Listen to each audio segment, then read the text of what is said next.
আর মাত্র কয়েকদিন পরেই পবিত্র ঈদুল আজহা। আগামী ২৮ তারিখ উদযাপিত হবে মুসলিম উম্মার অন্যতম বৃহৎ ধর্মীয় উৎসব ও ত্যাগের মহিমায় ভাসুর এই দিন।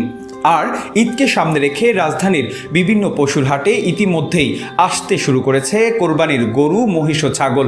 দেশের বিভিন্ন জেলা থেকে ট্রাক ভর্তি পশু নিয়ে হাটে আসছেন খামারিরা। বিক্রেতাদের সঙ্গে কথা বলে জানা গেছে, গত বছরের তুলনায় এবারের পশুর দাম তুলনামূলক কিছুটা কম থাকায় ক্রেতাদের আগ্রহ বাড়ছে। বিশেষ করে মধ্যবিত্ত ক্রেতাদের কথা বিবেচনা করে অনেক খামারি সাধ্যের মধ্যে পশু নিয়ে এসেছেন বলেও জানিয়েছেন। অন্যদিকে ক্রেতারা হাট ঘুরে পশুর দাম ও মান যাচাই করে নিজেদের পছন্দের কোরবানির পশু কিনছেন। এদিকে রাজধানীর বিভিন্ন পশুর হাটে নিরাপত্তা জোরদার করছে প্রশাসন। আইনশৃঙ্খলা বাহিনীর সদস্যরা সার্বক্ষণিক টহল দিচ্ছেন। বসানো হয়েছে সিসিটিভি ক্যামেরা। কোনো ধরনের চাঁদাবাজি, জাল টাকা ও বিশৃঙ্খলা যাতে না ঘটে সেদিকে কঠোর নজর রাখছে প্রশাসন। পাশাপাশি হাটে স্বাস্থ্যবিধি ও যানজট নিয়ন্ত্রণে নেওয়া হয়েছে বিশেষ ব্যবস্থা।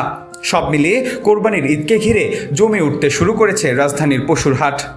ত্যাগ, সাম্য ও ভ্রাতৃত্বের বার্তা নিয়ে মুসলিম উম্মা অপেক্ষা করছে পবিত্র ঈদুল আজহার সেই মাহেন্দ্রক্ষণের।